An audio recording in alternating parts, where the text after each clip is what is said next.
Je crois que, d'abord, on en a dit beaucoup plus qu'il y en a eu, parce que, vous savez, la torture, d'abord, elle n'était pas généralisée, ensuite, elle était modulée. Elle était modulée, il n'était pas nécessaire de torturer un responsable pour savoir quelle était son organisation. J'ai des exemples. À Alger, Ben Midi,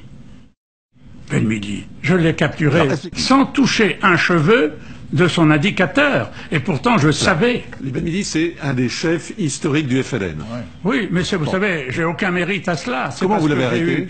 On m'a livré un garçon. La DST m'avait dit, ce garçon-là doit savoir où se cachent les chefs de la rébellion. Très bien. Je lui ai dit, où sont les chefs de la rébellion? Il dit, moi, je ne sais pas, je ne fais pas partie de la rébellion. Je dis, comment? Vous êtes chez moi, il y a bien quelqu'un qui vous a... Non, non, je vous assure. Alors j'ai fini, sur le plan psychologique, à le travailler, par l'intermédiaire de sa famille d'ailleurs. Et un jour, il m'a dit, je veux vous parler. Il m'a dit, voilà, les chefs de la rébellion sont là, dans tel et tel appartement. Je suis parti avec les photos des responsables, des chefs, et j'ai visité certains appartements à Alger. Uniquement dans les quartiers européens, bien entendu, habités par des Européens. Alors, qu'est-ce que je faisais? Je montrais les photos à la concierge, j'ai dit, vous connaissez ces gens-là? Oh, lui, oui, ça c'est monsieur Untel, il est très gentil, très aimable, d'ailleurs, bon, très bien, il faisait pas de bruit, c'est normal. Quand vous êtes caché en tant que résistant, il ne faut pas se faire remarquer. Bon. L'appartement était vide. J'ai été voir un autre appartement.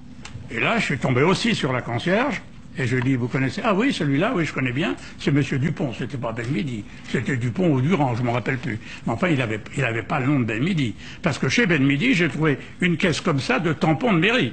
Ils fabriquaient leurs cartes, c'est normal, c'est de bonne guerre. C'est la clandestinité. Bon. C'était comme ça pendant la Résistance. Donc, alors, c'est celui-là. Alors, je me suis dit, Ben Midi, il doit être gardé, il doit avoir une garde rapprochée solide, il est au 3e étage, j'ai dit, il va falloir manœuvrer. Alors, j'ai dit, madame, vous le voyez, monsieur Belmedi? Il dit, oui, quand le facteur arrive, je lui porte le courrier. Eh bien, j'ai dit, on va attendre le facteur. Quand le facteur est arrivé, je suis monté dans l'escalier, j'ai croisé un officier européen, un parachutiste, vert et bleu, qui m'a dit, qu'est-ce que vous faites ici? Vraiment, il trouvait que j'avais mauvais genre. Je lui dis, ben moi, je cherche quelqu'un. Il me dit, ici, mais vous plaisantez. Ici, c'est un appartement qui est très bien fréquenté. Je dis, on va toujours vérifier.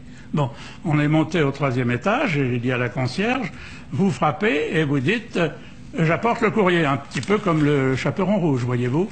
Alors, elle tape, mais elle me dit, c'est qui? C'est la concierge. Il a ouvert, et puis c'était pas la concierge. Et vous étiez le loup. Et c'est comme ça que j'ai trouvé Ben Midi en pyjama. Et qui a assassiné Ben Midi? Pardon? Et qui a assassiné Ben Midi? Qui a assassiné Ben Midi? On le sait. Alors, le général Ossarès alors là, revendique... c'est une autre affaire. Ouais. Alors, C'est une autre affaire, mais je veux que vous sachiez que je l'ai appris par la presse. Parce que moi, je n'ai pas touché un cheveu de Ben Midi. Je considère que quand un soldat est prisonnier, il est sacré. On n'y touche pas. Voilà. Ah, il y avait des membres quand même du FLN. C'est vrai, mais voyez-vous, j'étais pas. C'est vrai, mais j'ai appris beaucoup de choses après. Quand vous êtes devant un homme, vous êtes un patron de la résistance, vous ne connaissez pas le passé de l'intéressé. Moi, je ne savais pas qu'il avait commis des meurtres, des assassinats, etc. Mais c'est ça, c'est le propre de la résistance. Bon, c'est le propre de la résistance. Vous l'avez interrogé? Oui, bien sûr, oui. J'ai même. Il a parlé? Oh, très peu. Qu'est-ce que vous voulez qu'il me raconte? Vous avez insisté? Pardon? Vous avez insisté? Pas du tout. Et vous l'avez remis à l'autorité compétente? Oui, j'ai un officier supérieur qui est venu me voir et qui m'a dit il faut le faire parler. Mais je dis qu'est-ce que vous voulez qu'il me dise?